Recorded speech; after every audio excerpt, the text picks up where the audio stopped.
Have you ever been ghosted as part of the interview process? You submitted a ton of resumes, you thought you got some traction, and then nothing. It just goes away. And you follow up and more nothing. Well, that happens to a lot of us. And I'm talking to a person today who doesn't do that. Actually, I can speak from experience that she actually follows up and is kind and authentic. And we became almost, I would say, instant friends. Yeah. So I'm talking about Chris Englin. She is the founder and CEO of Big Wave Recruiting here in Seattle, an HR search firm. And like I said before, she and I met because I talked to her about a job. And actually, we actually got connected via networking a bit. And so there is some power in networking. So don't dismiss networking. It does work. But I'm here today talking to her about all things recruiting. We're going to have some laugh. We're already having a couple of glasses of wine. And so on we go. No, I'm Rob. I am a recovering 27 plus year HR professional. We'll use the word professional a bit loosely, but I've worked at some amazing companies over my career, and I'm on a mission to take what I've learned there and share it with all of you so I can help you land your dream job, get that promotion, or just survive corporate America. So today I am super happy to have somebody else behind the camera with me, and that is Chris. Hi, Chris. Hi. Welcome. Thanks for having me. Thank you for bringing wine. Well, that might have to it be is a almost staple. that time. It is. It's 5:00 somewhere, as Yes. they say, right? As I said before, Chris and I met because I gave a reference for a candidate for you. The next thing I know, I think I pinged you again when you had an opening and we talked. And did I get the job? No. Are we still friends? Yes. So we're here today. So Chris, tell us a little bit about you, your background, all the good stuff. So I have been in recruiting and HR for over 35 years. Wow. Which is why we bring wine. Yes. And 30 years ago, decided to start Big Wave Recruiting. 30 years ago. Wow, Yes. I didn't realize. Yeah, I had my 30th year in business last year. Nice. Yeah. Congrats. And thank you. And I early on was in HR, no surprise, and moved at one point to Parker Personnel. And at that point in time, there were only 2 women-owned recruiting firms in Seattle, and one was Parker. And it was a pretty male-dominated field. Sure. So I'm still really good friends with everyone I worked with. And a lot of my work was early Microsoft and early Wizards of the Coast. Wizard? I'm not telling me Magic more. the Gathering. Oh, okay. It was in a garage. It's in a garage back in the day. Yeah, I wish I'd saved my cards. And you could be retired by now, right? Like my friends I placed there. And but I loved it, and I did a lot of everything. And I when I decided to go out on my own, I had a kind of a monthly retainer with some clients that kept me going, and we had moved to an island, and I had a baby and a fax machine and a landline on a kitchen table. Wow. While Greg, my husband, traveled all over. No idea what you're talking about right now. But yeah, everything was like so different. People would actually walk into your office and hand in resumes, or you would post jobs on bulletin boards. And I mean, even Microsoft, we were faxing. So that was pretty fun. How did you then get into, because your business is all HR, right? Pretty much, yeah. How did you kind of carve out your niche there? So really in the beginning, I was a lot of Marcom, writing, communications, product managers, which I absolutely loved. And HR was not a very progressive function. And so was it called personnel back then? and I would be like, there'd be a need for comms and a little bit with HR, and the next year there'd be a lot of HR, and then eventually the internet, sourcing, recruiting, networking. So, and then HR just became more interesting and more progressive, and clearly to me was the backbone of, if you're going to ramp up really quickly and hire people, you need good HR people. And I worked with some really great people at Amazon early on, building out the HR function there, and then Washington Mutual. I had multiple roles there. And then I have some clients where I do a lot of other things, so I can kind of break it up a little bit. Okay. But when I switched to all HR, I felt like there was this great community here of HR people. I could get to know what they did. I understood the companies. I understood what they were looking for their next role. Yeah. And it gave me a higher response rate. It gave me the ability to present opportunities and not waste their time that I thought would be a match with what they might want to hear about. Even if they decide it's not for them, they typically know someone. It's funny you say that. It just occurred to me. I think so often, and I've seen this in Reddit posts and stuff where they think about recruiters and they're like, they don't know what they're talking about, right? Because their experience is like an inch deep and a mile wide, right? So they're kind of faking it along, right? But to your point, it's refreshing to talk to a recruiter who is really deep in the functional, jargon or whatever you want to call it, but then really knows the space, knows what is going to work at a Microsoft versus a Pokemon or whatever it is, right? Because maybe the same candidate might not be a fit for both of those cultures, right? Right. Yeah. So I think that is a little bit of a lost art form, in my humble opinion. It is interesting. I mean, I was in HR, so I have a leg up on that. And then, there's so many specialties within HR too, and everybody delivers it differently depending on. So I'm a little bit of a business junkie, and that started with my dad. Yeah. And, he would take me to lunch and we'd watch the ticker tape and give me business books. And so I'm always really interested in what people do. I find it fascinating. I'm wondering if that may be your secret sauce, right? Because what makes a good HR person is a person who has an expertise in HR, but is a good business person, right? So if you're going to go into a business, you've got to understand what makes the business tick to be effective as their HR support. Otherwise, you're just giving them advice or direction that's pretty watered down. I decided to specialize in small to mid-sized companies because HR is really impactful there. You can get a lot more done sometimes in a shorter period of time in HR. But if you have the right person, it's transformational for the leadership team, the CEO, and the employees.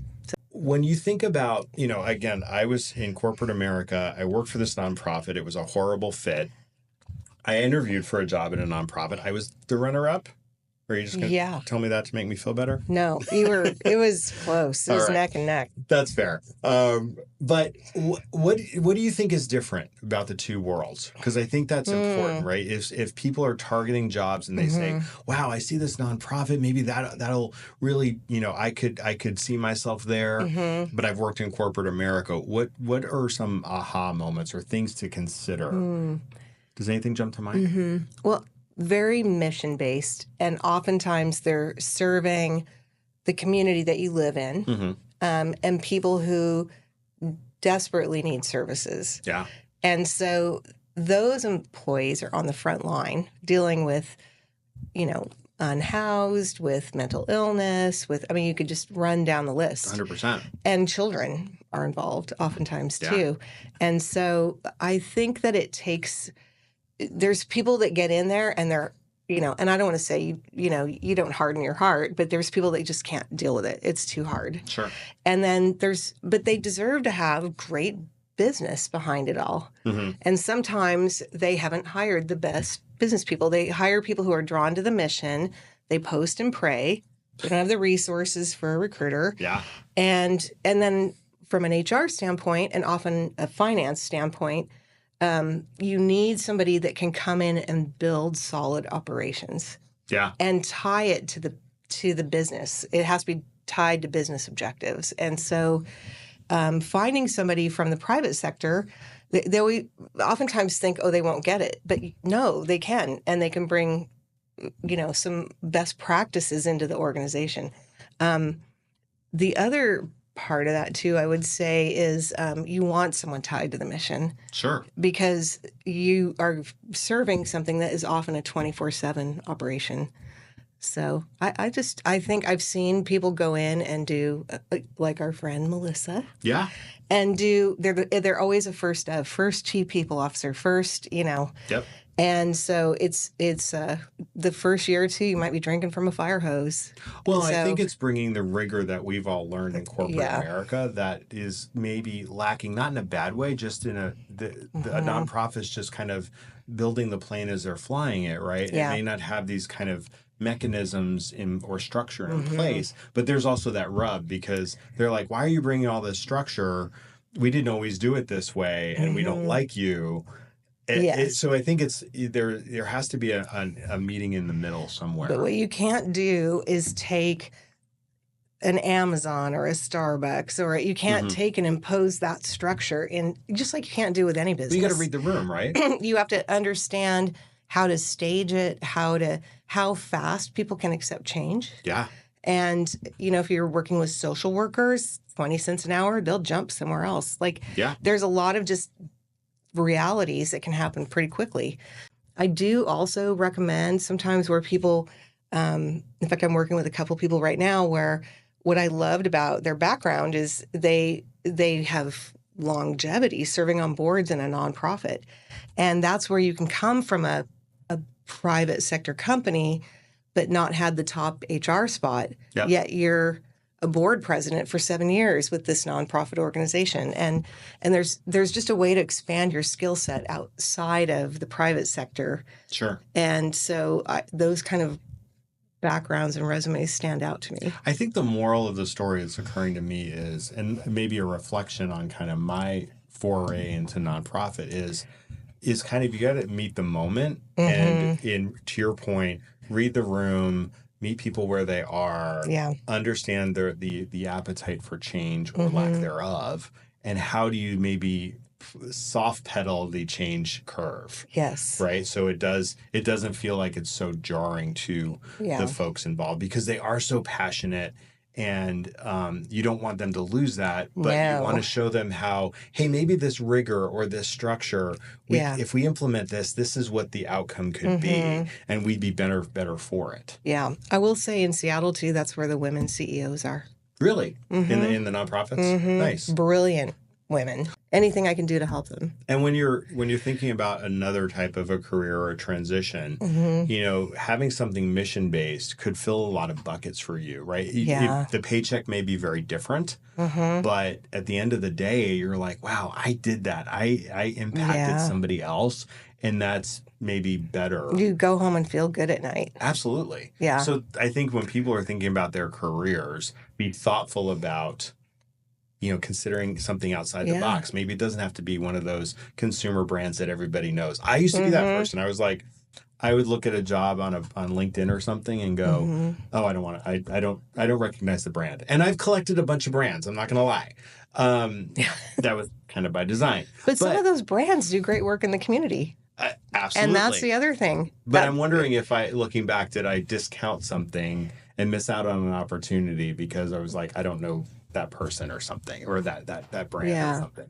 All right, so let's talk about the recruitment process, right? Okay. Because I've looked at a ton of comments on videos, on Reddit, and people are they feel like the recruitment process is a little dehumanizing. Yeah. What's your reaction just to that? It's dehumanizing. Often. You're like, no lies detected. I mean, I hear it, and it is tough. Yeah. And but I also see the other side of it. So where the recruiters are, recruiters are tied to headcount. If companies aren't hiring, recruiters get laid off. HR is tied to headcount, same thing. And so if you consider 2 years ago, 80% of recruiters were laid off. A lot of them had only been in the profession 2 to 3 years. The big I don't hiring. think I appreciated that. That 2 years That's ago. That's the number that was out there. Really? Multiple areas. And so whoever's left inside is not specialized in one or two areas. They're and again, I work with small to mid-sized companies, but they're trying to cover every discipline. And so they're spread really thin. They have to be experts, and there's a lot of things that happen. Like the job descriptions, they've gotten better, a little bit better, I will say. But job descriptions are oftentimes wrong. They just pull out an old one. Sure. And then people are applying and going, I don't understand. I'm a match. Well, that's because the job description's wrong. Here's the stuff that's written in invisible ink. Yeah. And then also HR people who I deal with, I love, and they'll self-select out. I just had someone, I go, hey, did you hear about this job over here? And they go, well, it requires union experience. And I'm like, you should apply to it anyway. You have everything else. I've been one of those people. I used to run away from unions because I did it. I checked the box and I didn't want to do it again. But again, I think back, did I turn my nose up to an opportunity that could have been fantastic just because there was union? Well, and this is like, you look and you go, okay, there's 500 employees and maybe 50 are in the union. Right. So they're asking for union experience to keep the rest of the organization from being union, is my guess. Oh, However, absolutely. if you have 20 plus years of experience and you've dealt with all these other things, like, I'm sure you can handle Well, and I think a little bit of union. that's an example of a lot of people, if they don't feel like they check off every box in that job description or job posting, right? They self-select out. They don't even try. They just move on. Yeah. And I think if you've got maybe, I'm going to throw out 75% of the boxes checked, Apply. Because there's another generation of people that applies because it looks like a cool job and they've never been in HR or whatever it is, Then finance. there's those people, right? Yeah, and that's where the recruiter job becomes really hard. You go, okay, I'm going to give an example. And this is an extreme example because when you see those numbers on LinkedIn, and of course, HR people are on LinkedIn, so that's where my people are. And I'm a big LinkedIn person. So they, I had an internal communications position open for Pikachu. And 4 days before Christmas, and it was a contract role. And so I thought, I have to post this. 2,000 responses in 4 days. Oh my gosh. Well, I thought, I'm going to decline. And I looked, oh no, they were real. It was also remote. I should add that. The candidates were good. Okay. You have a chance to hit that auto reply on LinkedIn and customize it. Like, I love Pikachu. My kids play Pokemon. It's an internal communications role. No, 200 in a row of that standard AI LinkedIn thing. Or sorry, Mr. Englin, it was like, my name was wrong, the job title was wrong, 200. They didn't even edit it. So I'm like, I just want to be wrapping presents. I'm so behind. And I literally was like reading all these resumes, which, you know, people think we don't, but we do. And I had a moment where I was like, you know what? This is an attention to detail thing on an internal communications role, and I'm just going to decline everybody that did the auto response. But here's the other thing. So for me, I can only post maybe 20% of the jobs I have. Okay. And I like to post them because I feel like it gives everybody an opportunity to be considered. And there's also people that I think would never be looking for a new role, and they are. Yeah. Just something's not announced at their company or something like that. Others I can't because there's someone leaving the role that hasn't been announced yet. They're going through a merger or acquisition. There's some kind of transition occurring, or it's a first of kind of role, and they haven't announced it yet to the team. So there's all these things that can go on in the background. That posting, I ended up placing 2 people. Because I always go back to like who's in the pool from that when I get a similar thing a few weeks or months later. And so 2 great people, but there were also other great people in there as well. So you've done some myth busting here. Right? Oh. So no, this is good. Okay. This is I'm going to use this. I'm going to just use this as a springboard. So, you know, do recruiters read the resume more than 2 seconds? I think it varies. Recruiter. I think when they were doing like that's where my friend Amy Miller can tell you. Oh, 2 minutes. 2 minutes. 2 minutes. Yeah, they've like tracked. 2 minutes. Okay, it's better than 6 seconds. But sometimes, maybe not. So it just depends. Like if I'm in Amazon and I get that, they will. I actually just talked to somebody over there when they hit 2,000. And again, this could be wrong, but it's one manager. They will actually take the job down and give, when there's 4,000 people, and give the recruiter time to catch up. Okay. Oh, and you know what? This was on an AI class. By the way, I will add, do these free classes, free presentations, free everything. Okay. Especially on AI. And it was very interesting because I get that, like hitting it on pause so the recruiter can catch up. Sure. But also the idea that we're moving to the applicant tracking systems, like for big companies that are recommending look at these other jobs that fit your background too.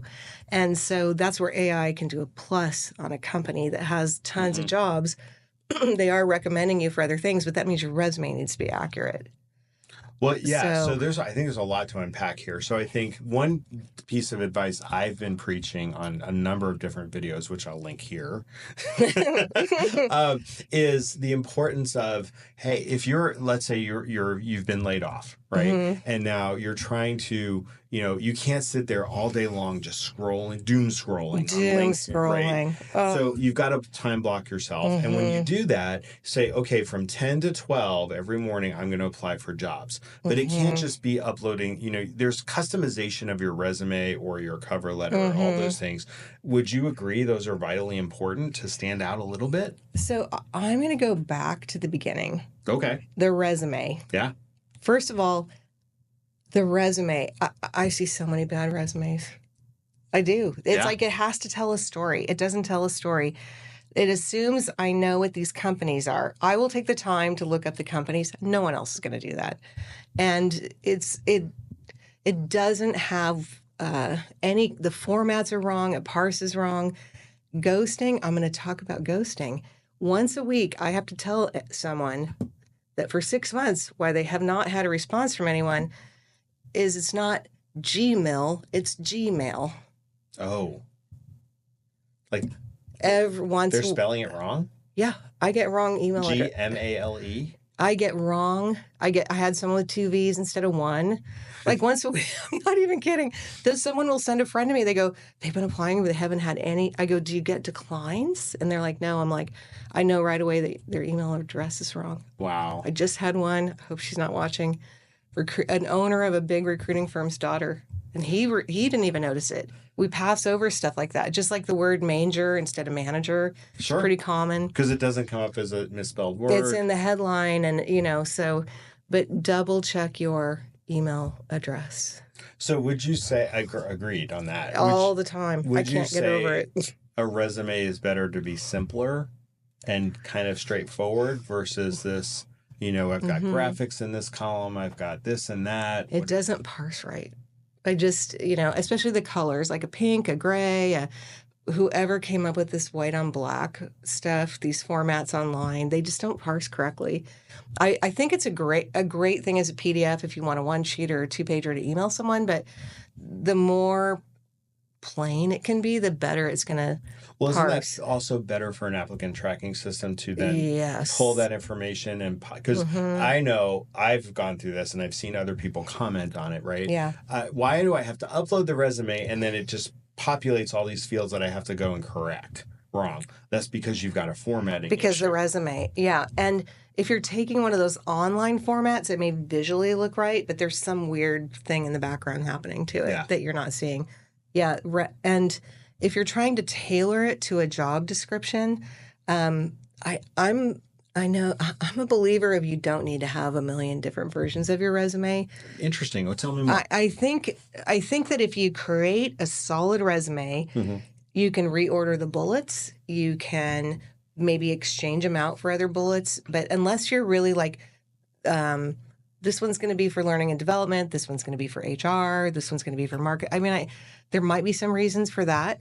But for the most part, I think the same resume and maybe some tweaking on the bullets works for most people. They tell a story. It's like kind of a little bit about you, the company. If it's a company no one's heard of, a little bit about the company. And again, it's HR, so we want to know like how many employees, what stage was it at, what did you build, and then I love people who are still learning, and I think most people do. Right. Lifelong learner. Lifelong learner. Nothing stays the same, clearly, because we thought we knew it all till yesterday. But HR in particular... That should be a title of a book. We thought we knew it all till yesterday. Yeah. Podcasts, books. I want to know something about them. Do they run? Do they do they like to read? I like to know more about them. Well, it's funny. It just occurred to me, I've not done well in that question about what do you do to keep up to date with current trends or whatever. And I pulled something out of the air in the moment, like, I look at Sherm, or I don't. Or I didn't. Yeah. I was literally lying just to get away from that question, right?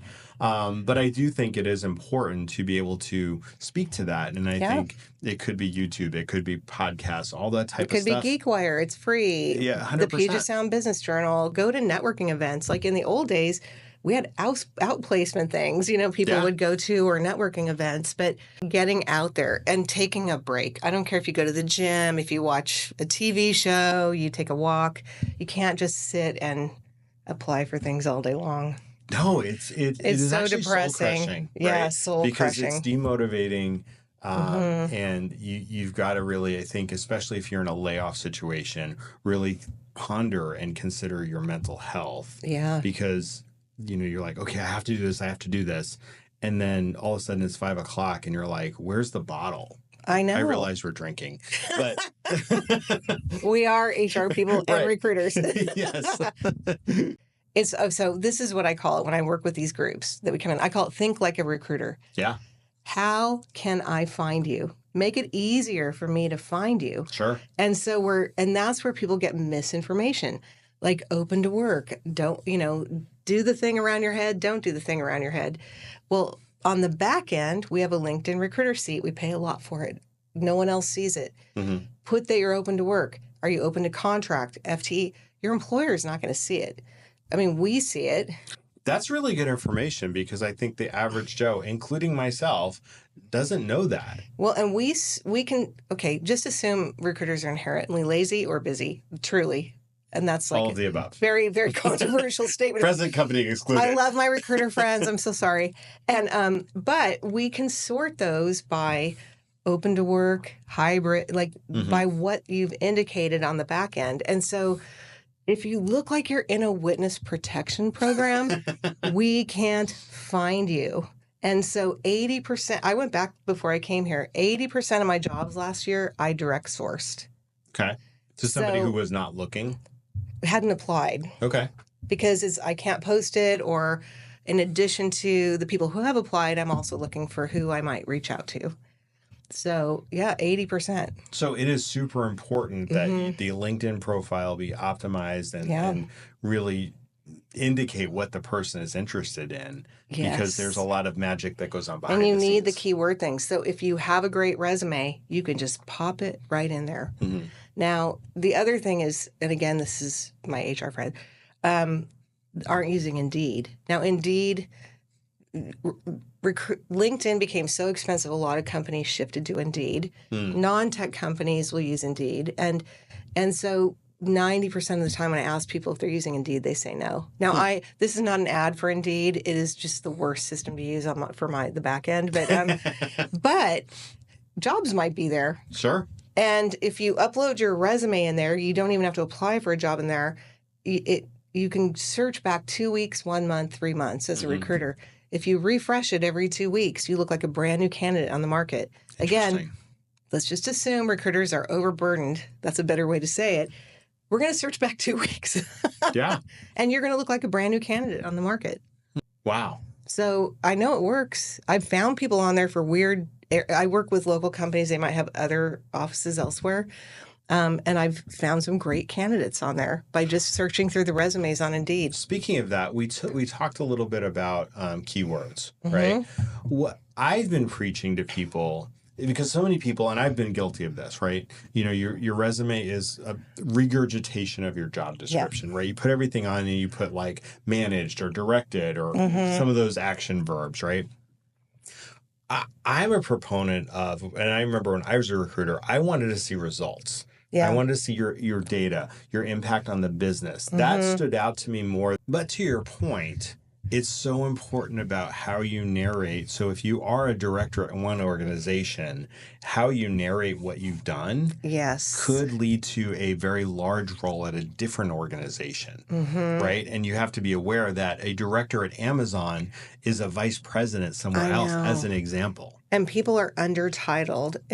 And honestly, in particular, HR, women, people of a certain age, they're like undertitled. And and you look and you go, okay, I'll see all the accomplishments. And I'm like, so there's nothing in here about your team. Like, what was the team size? And then I hear 2 people and I go, oh my God. Wow. Yeah, that's not. But it happens all the time. Yeah. No. So I do think recruiters need to take time to have a better written job description. They've gotten better. They're not perfect. So sometimes people will see the job description and go, but I have everything they've listed. And it's like, go to LinkedIn and see who was in the role. Totally. If you don't get it, go to LinkedIn and see who they hired. Well, I think they don't do it. I don't understand it. That research is so important, right? Not only in preparation for an interview, Yes. right? Obviously, that's paramount. But in just, is this a job I even want to apply to, right? Yeah. Go look at those types You might of see things. it's changed over every 6 months. Exactly. And if somebody is rotating in and out of these roles, do I really want to be the next person? Yeah. Right. If I'm looking for my next role or my dream job. Well, I think that is if you're looking for a job, what I'm hearing you say is you need to cast a wide net. Yeah. It doesn't always have to be. And I remember I used to, and I've said this in other videos, where I got caught up in, my friends are now a vice president at some big brand name, right? And I need to do that because I need to post that on LinkedIn and have everybody tell me how wonderful it is, right? Yeah. But there are other ways to attack that. It is pretty wonderful. It is wonderful, but you could get a really fulfilling job that challenges you, that you can make an impact, that doesn't have to be at a big brand.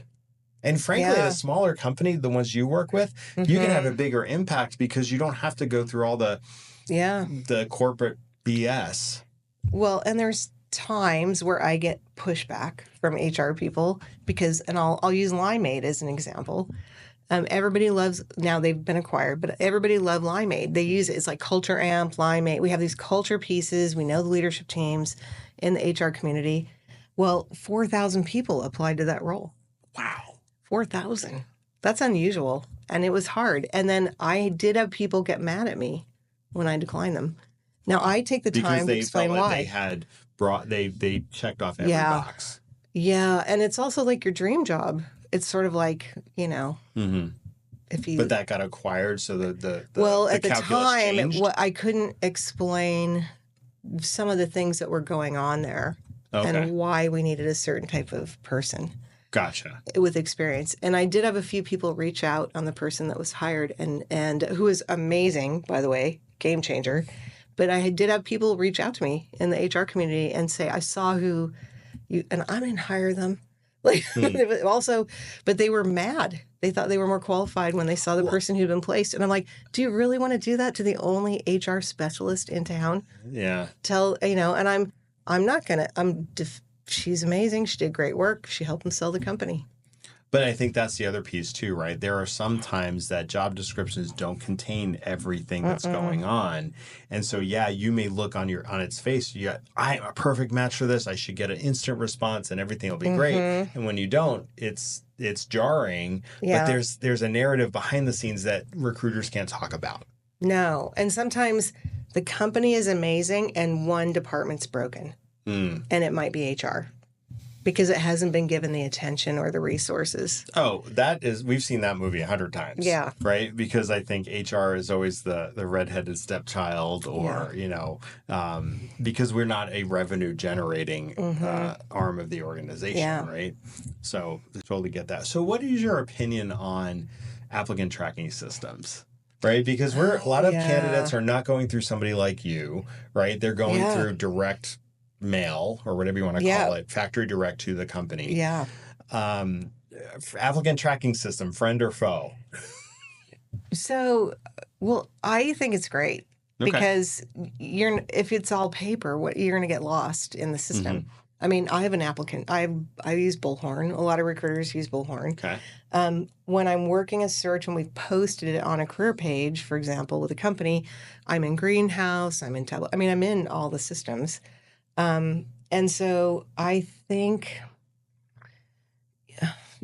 I think it tracks what it needs to do. Okay. It relies, again, on a job description being accurate and a resume being accurate. Right. So if I think about a candidate watching this, right, the resume being accurate and thinking about the simplicity of it being scannable or readable by the system, plus keywords, all of that type of stuff. That's what you can control in that situation as a candidate. Yes. Right. So if you do need to tweak your resume to make it applicable, and we're not saying lie. but think of it as multiple levels. You're either going to get, it's easy to go in and do the declines first. Sure. And then you're going to maybe ABC people. Got it. So you know the A's, you're gonna talk to them. They look like a perfect match. You'll find out later if they are or aren't.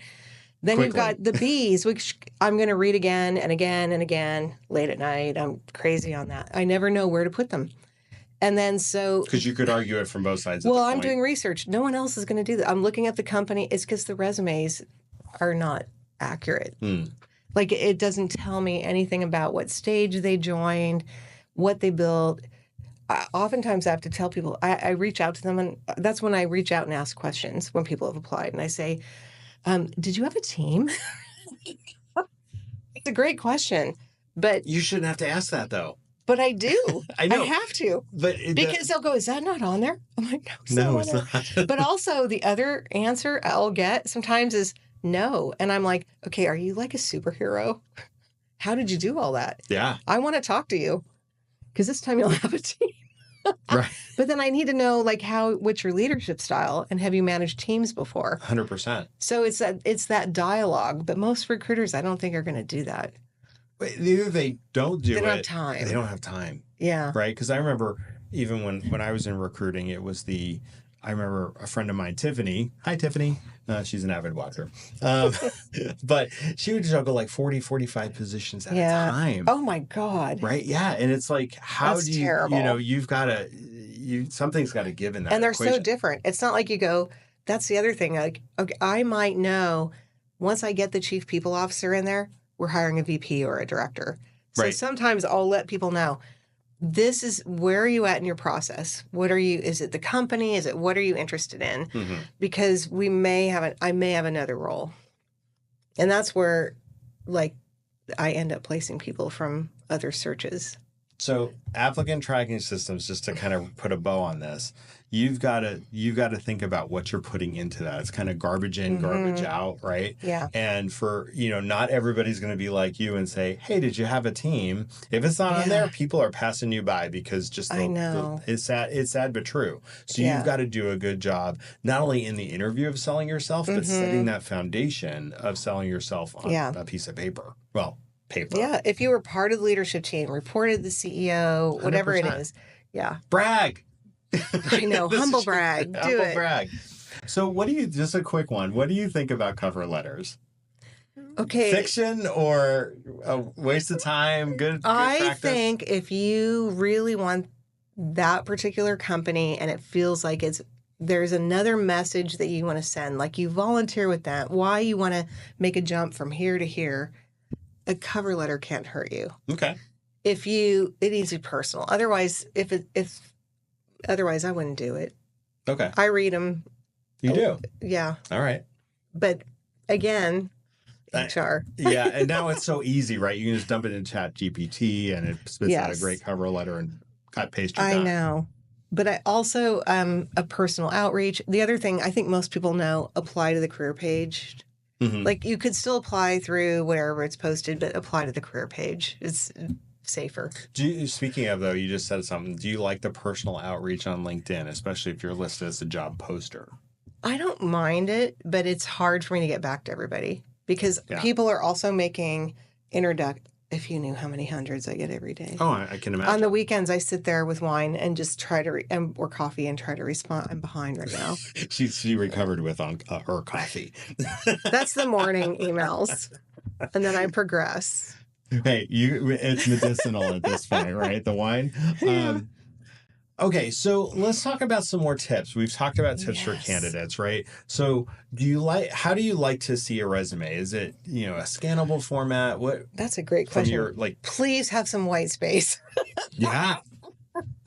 White space. I took notes because this is the most important thing to me. Okay. If you have one chance, that resume has to do it. Totally. And then, of course, you're still going to reach out to your network and people that might know people.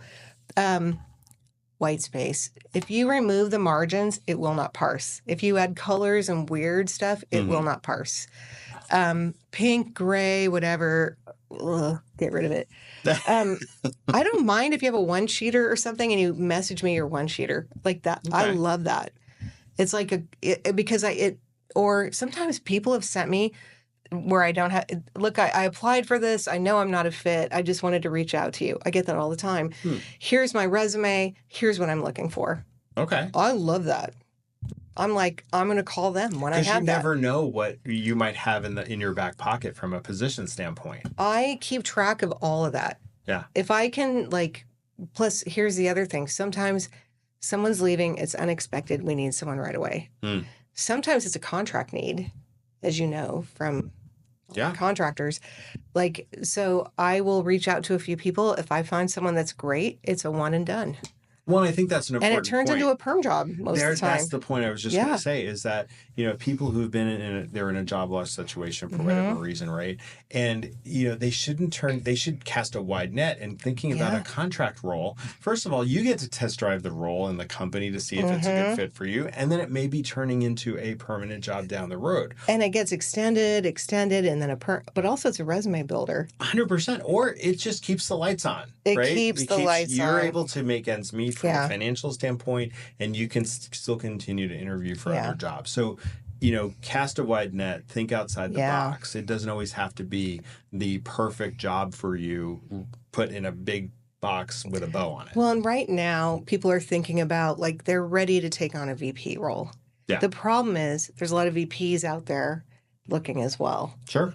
So I understand you don't want to make a lateral move. So if you lose your job, you might want to consider applying for both levels, because people are still landing. Yeah. So don't exclude yourself right out of the gate. I guess. Again, cast a wide net. Yes. You never know where it'll lead. And maybe they don't have a chief people officer. Maybe you get in there and you're promoted. I mean, there's all kinds of different scenarios. 100%. So here's the thing. I interviewed differently than other people, probably. Oh, I know. So, by the way, I knew all about her life story on my phone screen. But I'm super visual, and so I have my list of questions. I come up with them ahead of time, but I don't want it to feel like next. Yeah. And so I bubble map them. So I literally will go, they're on a topic, it's going to relate to this, I'll segue into that, and then I come back. So when you see my interviews, they look like that. Interesting. Okay. And then I go back and take the notes and put them in a chronological order. That's interesting. But it's how I see a career. Because I think a lot of people experience I ask you a question, you give me an answer. It usually starts with tell me a time when, and then we move on to the next topic. Yes. But then that answer, but that answer I might want to know, how did you train the people to do that? And then I'll segue over into how you built and developed the team. And I think that's a good indicator of a really good interview that you should feel good about, right, as a candidate. If it turns into very conversational and it just seems effortless and it's not so structured from an interview guide standpoint. So it sounds, there's a lot of chatting because I'm by myself all day and I'm an extrovert, but there is a process to it. Like, then I come out of it, I feel like I know that person better, and I can portray to my client why this person is a match. Sure. Or at least someone they should talk to. Because while they may not have this and this, we understand that we're going to need this in a year. Or I'm working with someone right now, they're going to have this big digital project coming up. And so everybody should be focusing on this, frankly. Everybody's job is going to change with AI. So it's like somebody who's already gone through a process where everybody's job is changing. Yeah. That's really interesting to me. How did you handle it? But more importantly, here's a good question. Not just answering the question, but what would you have done differently, knowing what you know now? Totally agree. I love when people go, if I had to do it all over, but sometimes our ego doesn't want us to say we made a mistake, or, and again, it's the right time and place. But if I want to know what you would do differently. 100%. In another video I was talking about, a pro tip was add a point of reflection. Like, to your point, if I could do that differently, I would do it this way. And I like that because you're taking the ego out of it, and you're really just being like, hey, if I'm being honest, I should have done it this way or that way, and it might have had a different outcome. Yeah. I told you, even before we talked, I've had to reach out to people and say, I made a mistake. I declined you. Exactly. Forgive me. Yes. Please interview with me. And I think there's such value in just owning things. Yeah. Right. Even in an interview setting, right? You're like, I'm owning my decision in this, and this is how I made lemonade out of lemons, right? Yeah. That type of stuff. But also then I've said, this is what you could do differently with your resume. Can you do this before I send it to my client? Yeah. So they don't make the same mistake I did. 100%. Although I own it. I think I think that it depends on the recruiter. I think a lot of recruiters don't have the time to give that feedback. I know they don't. Yeah. But they want to close the job. They should. Yeah, I know. Yeah. And some recruiters will take the time and disposition all the candidates, so at least you get the closeout email that says thanks but no thanks. But now, I think it's 50-50 if you even get them to do that. I think for me, I look at it differently because these are my people. I think that's the difference between a because I'm a specialist. Yeah, exactly. Versus a recruiter in an organization. And then there are bad recruiters, right, that just don't care. But sadly, that overshadows the good recruiters that actually care, but they're just dealing with what's coming at them. Yeah. What about following up, right? So a candidate, we've had a good interview. What's your, what looks good? What does good look like from a follow-up from a candidate perspective post-interview? I love the follow-up. I want to know they're interested, or sometimes I've left the interview with they need to think about it. So they might say, I've thought about it. This isn't the right role. The right role for me would include this. And so then I'll keep them in mind for the next time. Yeah. So, but the follow-up of, I like these things, and here's what I can bring to this. So just be honest about it, right? Yeah. Absolutely. Or I just want to learn more. You have me intrigued. Perfect. I haven't made an opinion one way or the other. I don't care. I'm going to move you forward. Perfect. Yeah. Right? Just be kind of owning where you're at and being transparent about it. Yeah. There's value in that. Yeah. Excellent.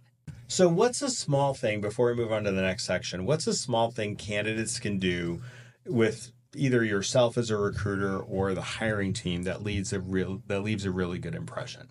Anything that you think of? Yes. I think that they've really listened and not had preformed opinions. They've been open, they've listened, they've been transparent. I think that we want to, in most situations, you want to see a learning mindset. So somebody who's come in and said, here's where I think I could help you. Okay. And this is where I'm excited because I haven't done this before, but here's how I would approach it. And it just depends. I think that, or it could be as simple like, thank you for your time. Yep. I really enjoyed it. I'm looking forward to next steps. And I think, and I've done all of that. And I remember sometimes, it's always a good indicator to me if the person responds, right? It says, we really enjoyed meeting you as well, right? That's a yay. Yay. Because even this is the flip side is they're super excited, the hiring team, and then they get an outreach and they don't respond. It drives me crazy. But most of the time they don't respond. But it could go either way, right? They don't want to invite that, that back and forth. No, they just go, oh, thanks. They liked us. That's great. Right. Now the recruiter will talk to them. Right. And it's like, you could reply. Just say thank you. I enjoyed meeting you too. It's just a simple professional courtesy. And I'm going to add a tip that this reminds me of. Okay. Pro tip. Think of this as a dialogue, not an interview. If you were already their person in that role, how would you consult with them and talk to them? 100%. It's the scariest thing for people because they're waiting for the question. They're going to reply. Question, reply. No. Well, it's a dialogue. One of my jobs back in the day when I worked at Frito-Lay as an example, I used to teach, creating inclusive work environments for leaders and individual contributors. And one of the big tools we would give them is to think about two monologues don't equal a dialogue, right? So you have to have that active listening, and that applies to that interview. You can't just be like, okay, I know what she's going to ask me next, and I've got that teed up, so everything she's saying sounds like the teacher on Peanuts. Do you guys get that reference? Wah, wah, wah. Yeah, exactly. But it's so true. You have to have that active listening if you really want to get out of the paradigm of I'm the recruiter, I ask the questions, you respond. If you want the back and forth that's super organic and really kind of gives you a lot of energy on both sides, then you've got to have that listening and know when to pivot or lean in. I tell people, go in there like you're already in the role. Yeah. Talk to them.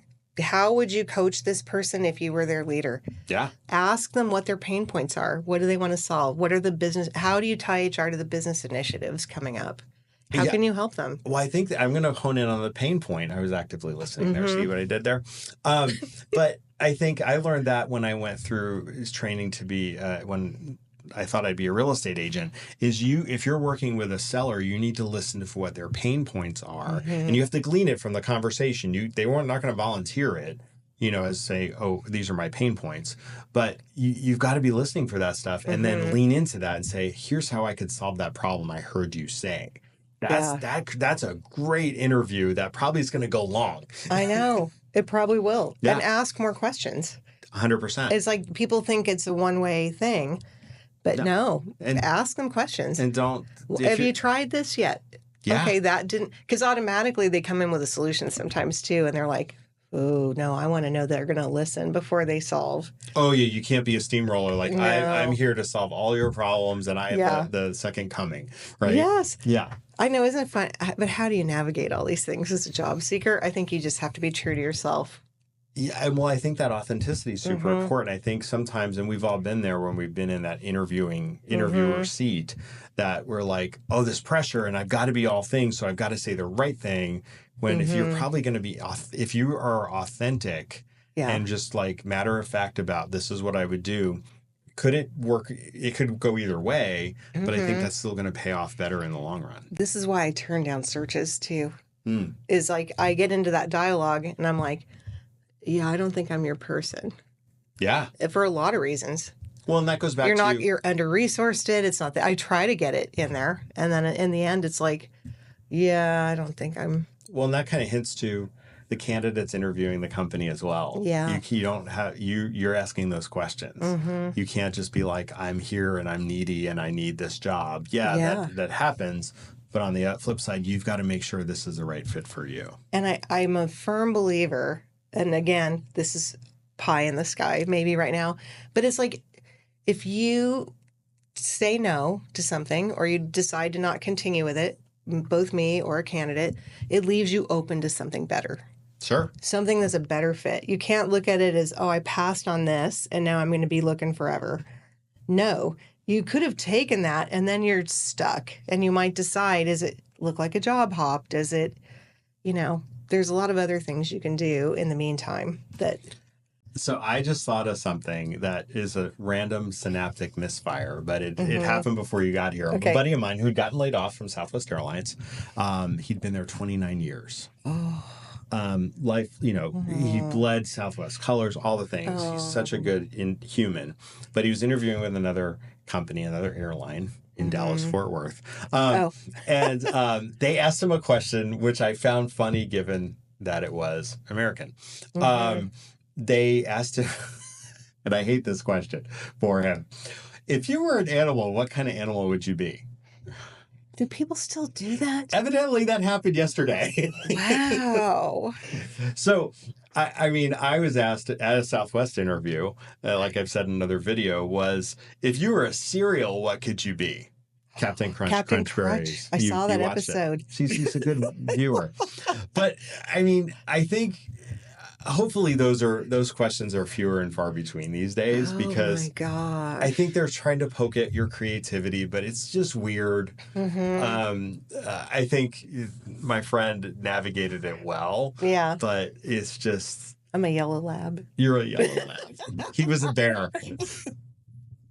But I think it goes back to, we talked about authenticity, right? Yeah. So you just got to answer that. And it's not a trick question. It's probably an icebreaker or a throwaway question. That's true. And people do come up with, they think, a good icebreaker question. Yeah. And then there's the people, their icebreaker question is, what's your 3-year plan for this, and then you go, not an icebreaker. Right. Well, that brings me to kind of the other thing that you've probably heard me allude to is, okay, you're talking to a candidate who's in their 40s, 50s, 60s that still has a bit of a runway. Yeah. But they're running into brick walls. What do you say to those folks? And so there's a couple things. Yeah. Right away, my go-to is going to be age discrimination. Sure. And I'm not saying it's not real. So, but also, have they kept up on learning? Kept up on, again, that's where that, podcasts, books, volunteering in the community, like some of these other things show, yes, you've been 20 years here or you've done that, but you are still learning. The flip side of that is, and this, I'm going to go back to the .com days because I'm a big believer, show up how you want to be. And I'm, no disguise, I'm 63. And so there's a lot of younger, snappier recruiters out there. Sure. In the .com days when there were some, and it's men that were not getting hired in some of the tech firms. And there was one person in particular, I said, I always ask with the question, do you mind if I give you some feedback? It's going to be personal. Yeah. Because you've been looking for a year. You're super smart. You should have been hired. Go to Costco and get a different pair of glasses. Get a button-down shirt. Give up the squishy shoes. Yeah. Just for the interview. I don't care what you look like after the interview. But it's hard, But again, I've asked for permission. I've given the feedback. And then they're hired 2 weeks later. It's like the dumbest thing ever, but it's... Well, and people, I bet people could be writing a comment right now in this YouTube video that go, well, that shouldn't matter, Chris. That shouldn't matter, Rob. No. Sadly, I agree. We're more open now and flexible than we were back then. We are, but it's still there. And should people look past that 100%? Yeah. Do they? No. I had someone get told in an interview, your gray hair is exactly what we need around here. Interesting. Wow. I know. And they were so excited to have somebody that was not like in their 20s. And we made the hire. I was told. And I love that. When I was at Boeing, because I showed up, and I think I probably told you this, I would define myself at Boeing as which one of these things is not like the other.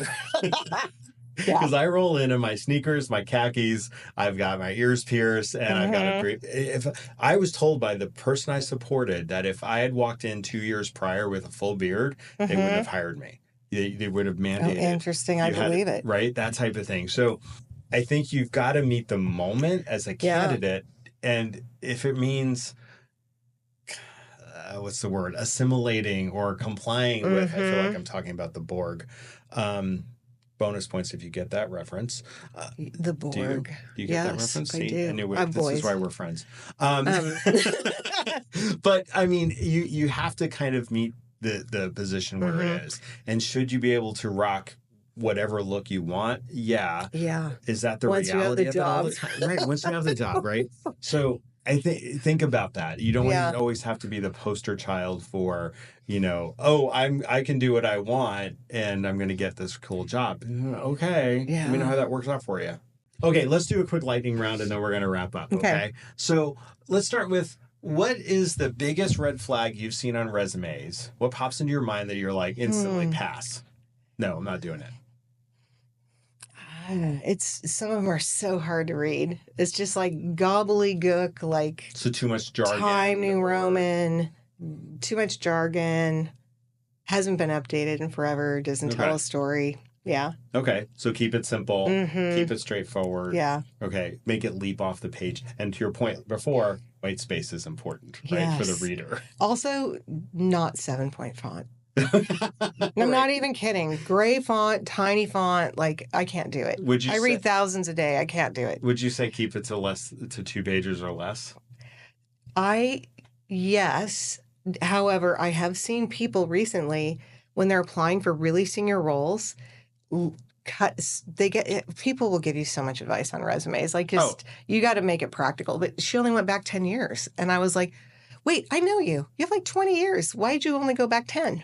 And then that left off this company. And she was like, I got advice, like only go back 10 years for age discrimination. And I was like, no. See, you can add additional experience, list it out. And you don't have to have the dates on there. No, just additional experience, this. And it shows that's a way to work in that you had benefits. You had this, you had other things, keywords. 100%.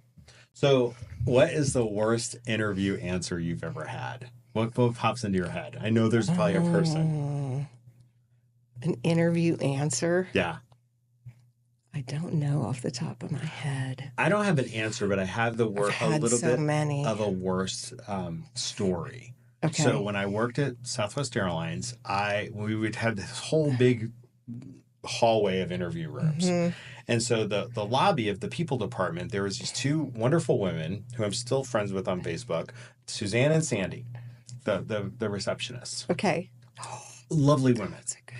So Suzanne said to me, "Hey, Rob, can you watch the desk? I need to go use the ladies' room." Absolutely, Suzanne, right? So I'm checking people in. So I was doing pilot interviews that day. Oh.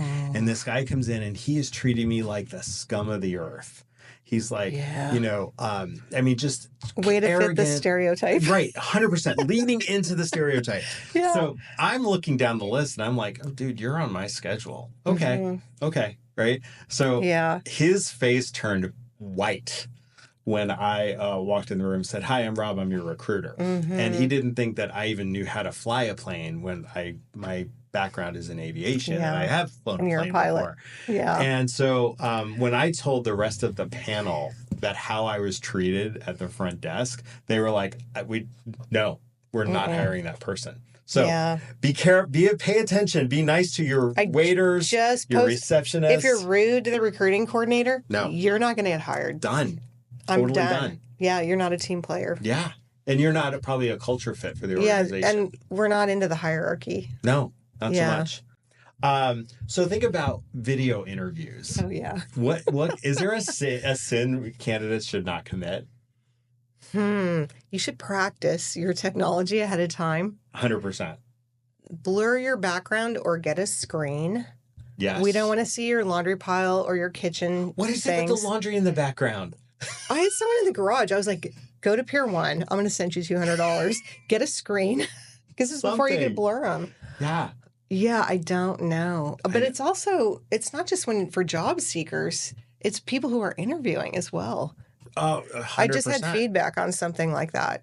And I was like, ooh, that's not good.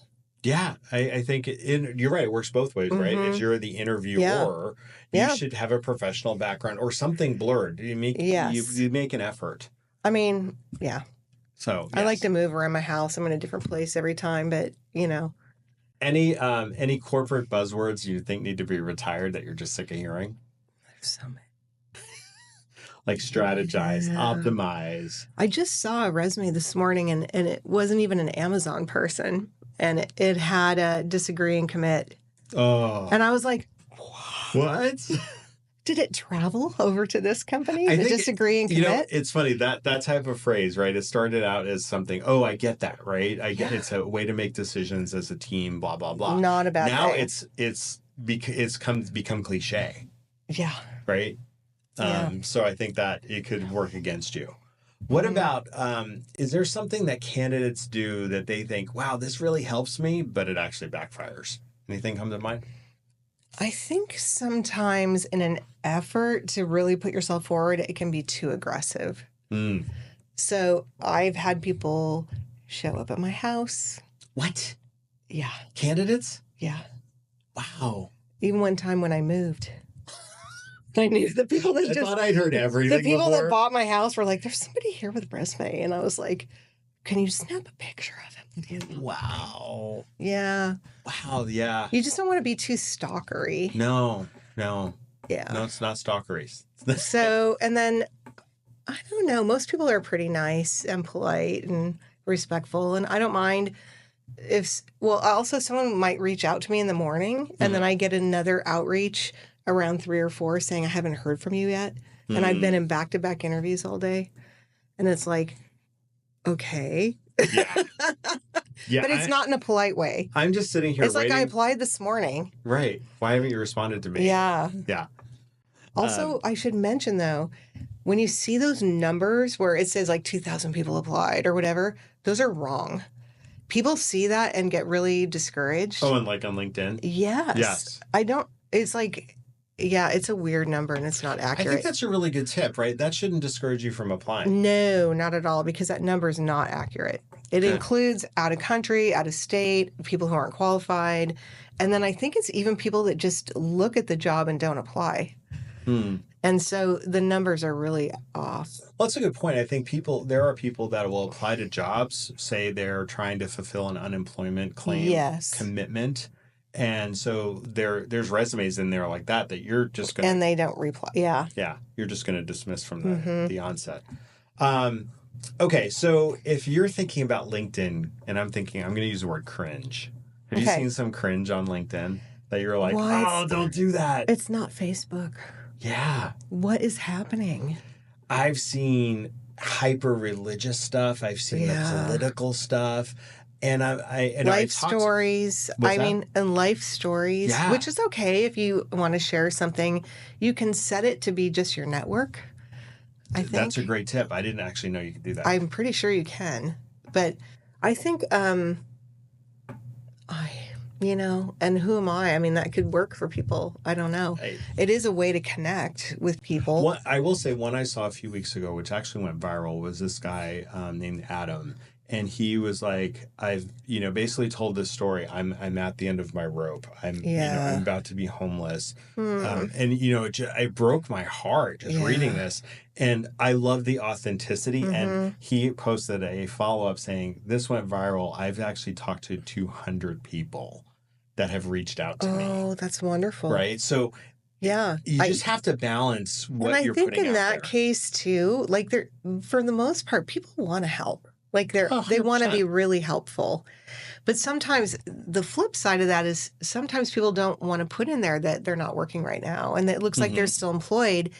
And then I find out they're not.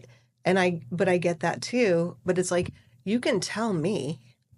You don't have to put it out for public consumption. However, and they do think the open to work, not the thing around your head, but the back end for a recruiter, it does help us know this person who I never would imagine would be available, that I can actually reach out to because they're open to looking at new things.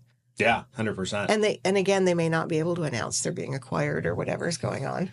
But the other thing I would say, 100% of what you just said, but if I'm thinking about your picture, make it, there's tons of platforms out there. You can snapshot it, put yourself in an AI suit.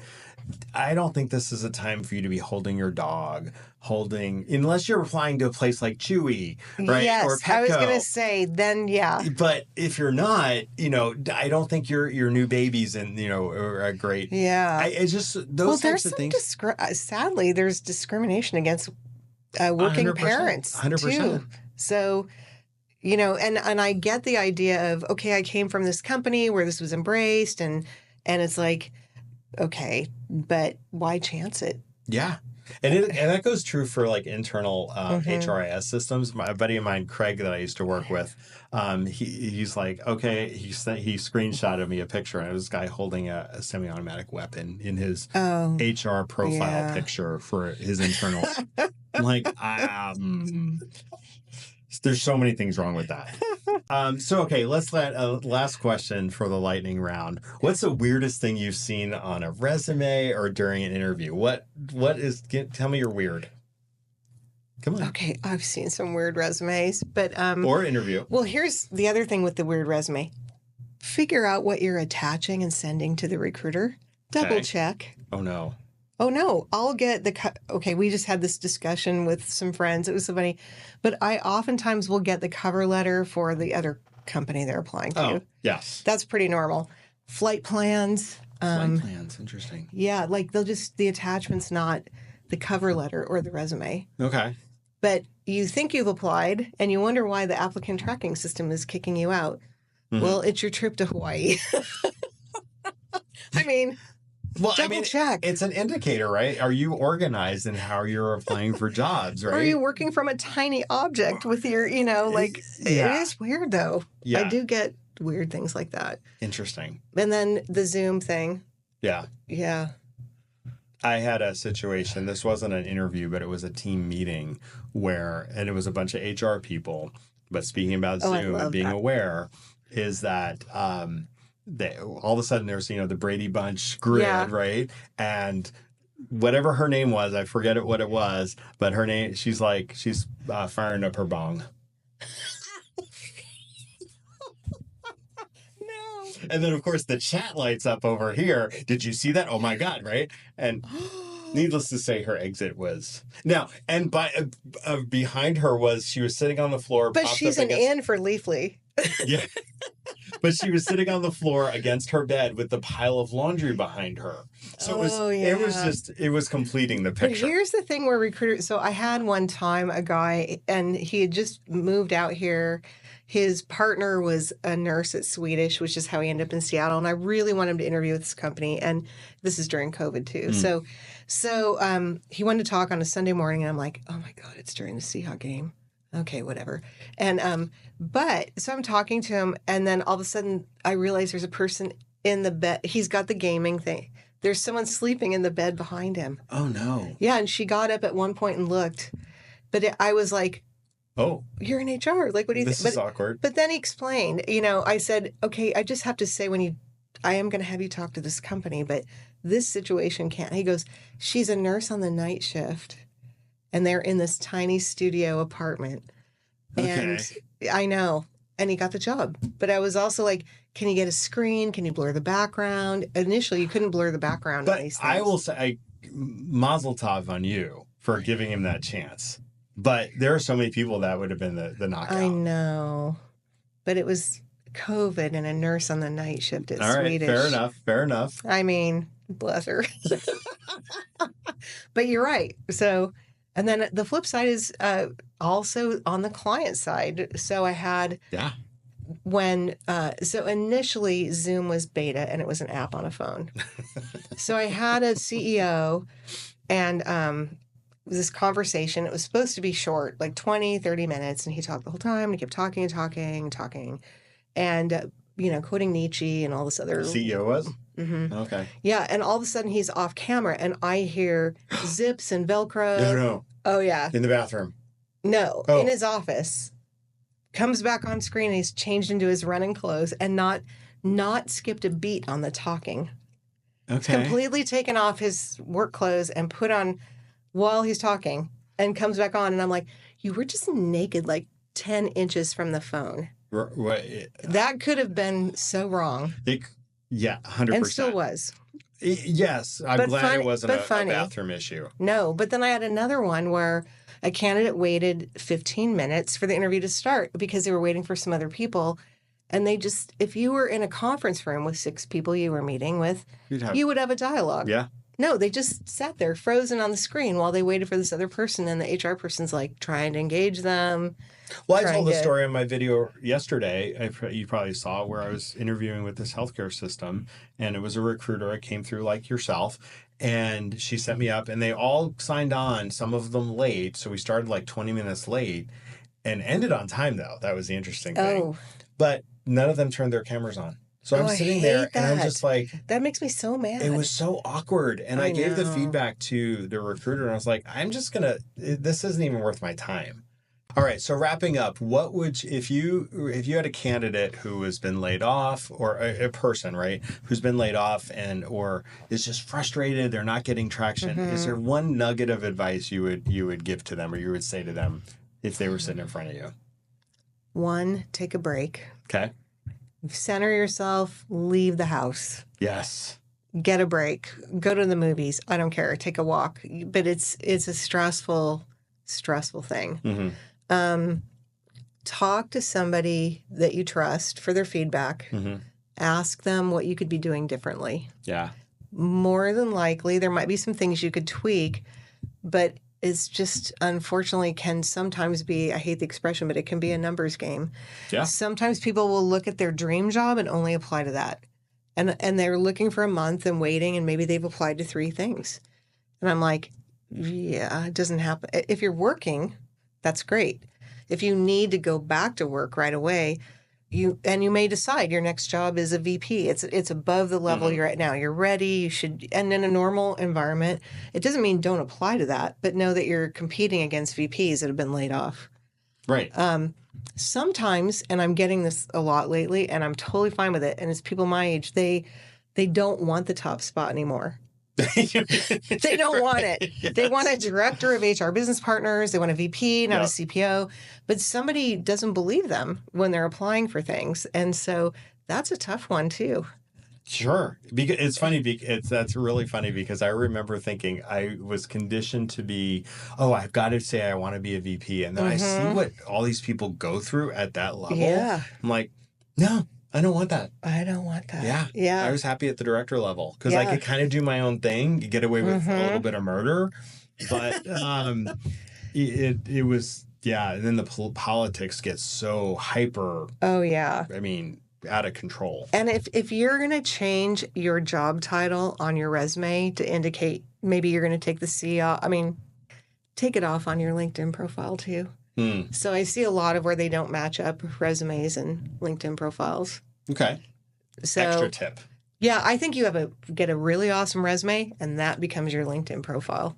I always made them match perfectly. I know. But that's just me. Well, again, you're not in a witness protection program. So there's like some people out there. No. They have, oh, this is the other thing. You do need to have descriptions on there. I mean, I'm surprised how many people don't.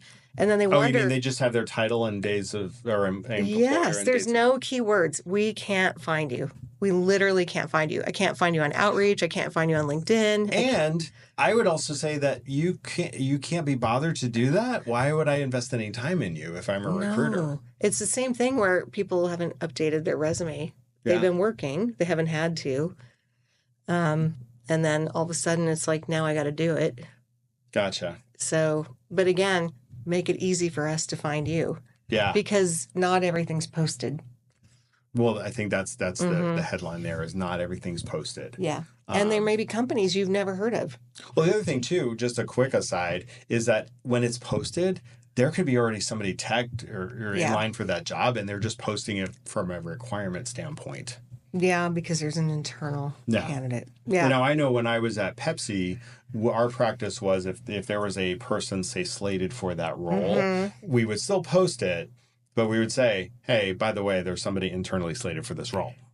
Oh, sometimes people will see it. If you see it come down after 48 hours, that's telltale sign. It either went on hold because of what's going on or it's an internal. And it's they a just requirement. check the box. Yeah. Absolutely. Yeah. All right, Chris. I've kept you far too long, but I've enjoyed every second of it. I really appreciate you being here. Yeah, thanks for having traveling me. Via a ferry to come over here. Yes. But if you've liked any of this content and my interview with Chris, please check her out. Her contact information, I hope that's okay, will be in the description below, and as will links to any other things we've talked about. But my name's Rob, and I am on a mission to share what I've learned at all those great companies I worked for with you in hopes that you can get your dream job, land that promotion, or just survive corporate America. So until next time, I hope you're well. I hope your interviews are going great, and I hope you're getting those offers that will come soon. So until next time, take care. This video was recorded and produced by Just Talk Studios, the premier video podcasting studio in Bellevue, Washington. Visit justtalkstudios.com to learn more and book your session today.